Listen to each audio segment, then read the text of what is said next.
not have been God's first creation. God created this earth. It couldn't have been. Where did all the things that God created come from? When did God create these things? Wouldn't it have been a creation process for God to create the water?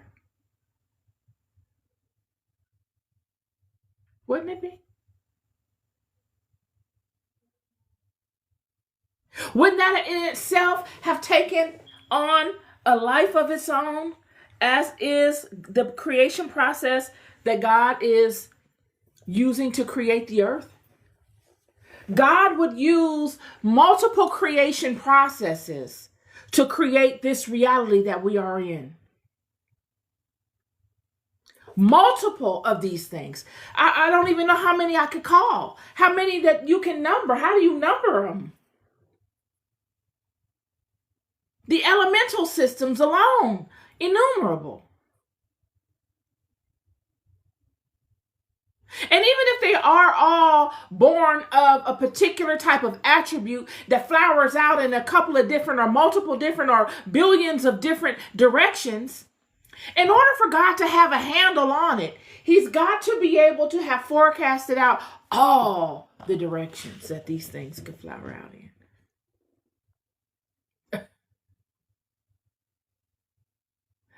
Not to get lost on that. I tell you, I can get lost on this. And I'm really trying to keep it as simple as I can without leaving out things that really make it full.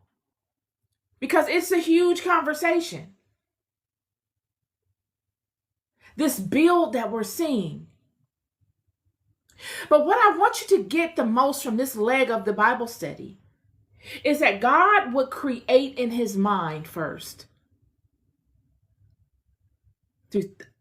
Through organized thought, through mastery of the forces in which he is using to create a thing.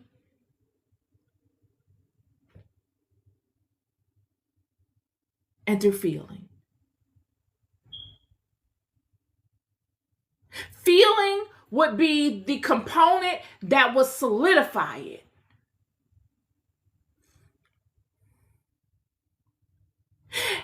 Then in chapter 2, the materialization of that thing begins to happen.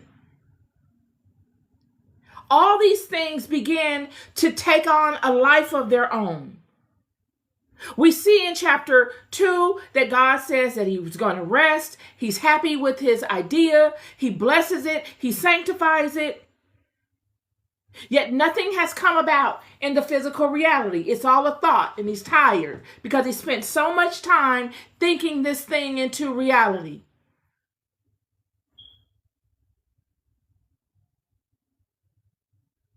Then in verse 6 it says, "But there went up a mist from the earth and watered the whole face of the ground." Now here we go.